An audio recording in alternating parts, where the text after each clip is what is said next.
నమస్కారం. ప్రస్తుతం మనతో పాటు ప్రముఖ ఆధ్యాత్మికవేత్త, ప్రముఖ జ్యోతిష్య వాస్తు పండితులు ఉమామహేశ్వరరావు గారు ఉన్నారు. వారితో మాట్లాడేద్దాం. నమస్కారం గురుగారు. ఆయుష్మాన్ భవ.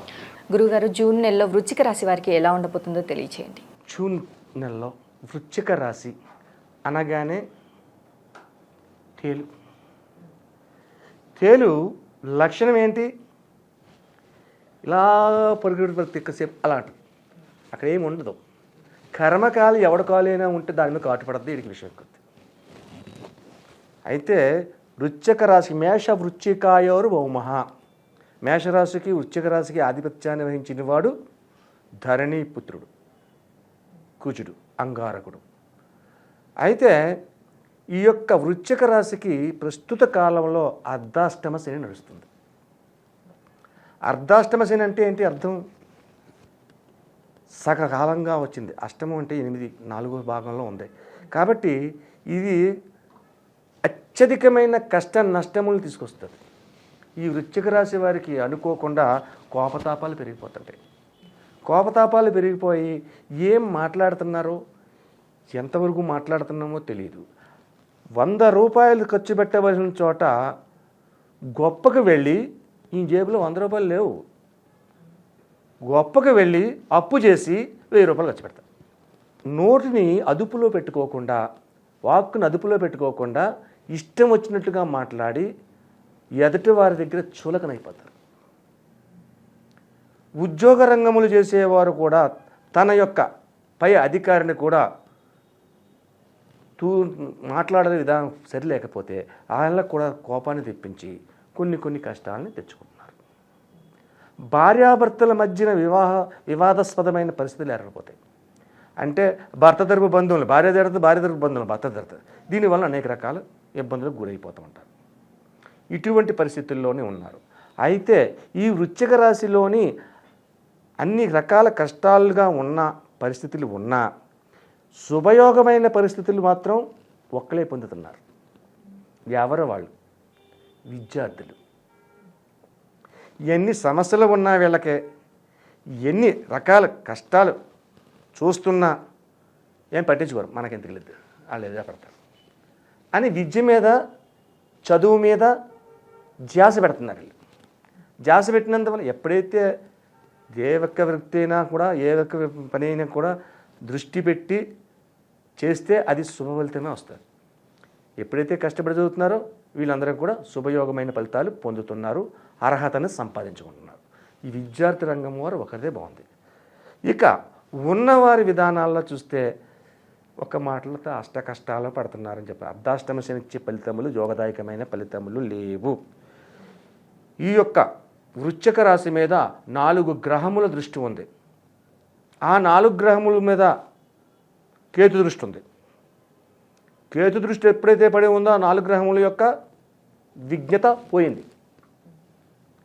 విజ్ఞత పోయిన వారి దృష్టి, గ్రహముల దృష్టి ఈ వృశ్చిక రాశి మీద పడుతుంది. వృశ్చిక రాశి మీద పడుతున్నప్పుడు ఏమైంది? వృశ్చిక రాశికి కష్టాలు నష్టాలు వస్తున్నాయి. ఏంటి ఆ గ్రహములు? రవి, బుధ, శుక్ర, గురు గ్రహములు. ఈ యొక్క గ్రహముల వలన దృష్టి విధానం వలన ఈ రాశికి యొక్క జరిగే ఫలితములు, శుభ ఫలితములు తగ్గిపోతున్నాయి, అశుభ ఫలితములు వస్తున్నాయి. అంటే ఆర్థిక వ్యవహారంగానూ దెబ్బతింటున్నారు, అప్పులు ఎక్కువ చేస్తున్నారు, రుణగ్రస్తులు అవుతున్నారు. రుణగ్రస్తులు అయ్యారంటే అనేక రకమైన పరిస్థితులకి గురైపోతున్నారు. అయితే ఈ యొక్క రుణగ్రస్తుల తత్వాన్ని తగ్గించుకుని ఈ యొక్క కోపతాపాలు తగ్గించి ఉపయోగకరమైన పరిస్థితులు పొందాలంటే ఈ వృశ్చిక రాశి వారు ఏమి చేయాలి? కందులు దానం చేయాలి. మంగళవారం నాడు కందులు దానం చేయాలి. కందులు దానం చేసి ఎర్రటి వస్త్రాన్ని కూడా దానం చేయాలి. ఆ తదుపరి పనస పండు ఉంటుంది. పనస పండు పైన ముళ్ళు ఉంటాయి. దాన్ని చీల్చిన తర్వాత లోపల తీస్తే అప్పుడు తొనలు బయటకు వస్తాయి. ఆ తొనల లోపల మళ్ళీ ఇంకొక గింజ ఉంటుంది, పనస గింజని. ఆ గింజని ఉపయోగకరమైన అంటే కఠినమైనటువంటి దేహాత్మంగా కలిగి ఉన్నట్టు పనసకాయ, మధురమైన తొనలు, ఆ తొనల తర్వాత ఉన్న గింజ కూడా కాల్చుకుని తింటే ఇంకా సుమధురంగా ఉండే పరిస్థితి ఉంటుంది. కాబట్టి ఈ యొక్క పనస తొనలను తీసి, పనస తొనలు అంటే ఎంగిలి చేసిన తొనలు కాదు, పనసకాయ కోసిన తర్వాత మొట్టమొదటిగా కొన్ని తొనలు తీసుకోండి. ఆ తొనలను తీసుకుని వచ్చి సుబ్రహ్మణ్య స్వామి ఆలయానికి వెళ్ళండి. సుబ్రహ్మణ్య స్వామి ఆలయానికి వెళ్ళి అక్కడికే ఆయనకి పూజా కార్యక్రమాన్ని, అష్టోత్తర పూజని చేపించి ఈ నైవేద్యంగా పెట్టమనండి. పనస తొనల్ని, కొబ్బరికాయ అరటిపళ్ళు మామూలే. పనస తొనలు ఎప్పుడైతే నైవేద్యంగా పెడతారో ఆ పనస తొనలు తీసుకొచ్చి అక్కడ ఉన్న భక్తులకు పంచండి. మీరు కూడా కళ్ళకద్దుకొని ఆరగించండి. ఎప్పుడైతే ఈ పరిహారాన్ని చేస్తారో ఈ యొక్క సమస్యల వలయములో ఉన్న అటువంటి పనసకాయకి ఏ రకమైనటువంటి పరిస్థితుల్లో ఉందో లోపలికి వెళితే తీయదనాన్ని ఎలాగ పొందారో అటువంటి పరిహారాన్ని వీళ్ళు పొందుతారు. అలాగే ఈ యొక్క విధానం మంగళవారం నాడు చేశారు. మంగళవారం అయిన తర్వాత బుధ గురు శుక్ర శని ఆది సోమవారం. సోమవారం వచ్చేసరికి కంపల్సరిగా ఈశ్వరుడికి అభిషేకం చేయించండి. ఈశ్వరుడికి అభిషేకం చేసిన తర్వాత ఆ రోజు నాడు పెసరపప్పు లేకపోతే కందిపప్పు, కందిపప్పులోని తోటకూర లేకపోతే చుక్కకూర లేకపోతే పాలకూర లేక మెంతికూర ఇలాంటివి ఉంటాయి. గోంగూర కాకుండా ఉన్న ఏ ఆకుకూర అయినా సరే ఆ పప్పులో వేసుకుని ఆ పప్పును కంపల్సరిగా తినండి.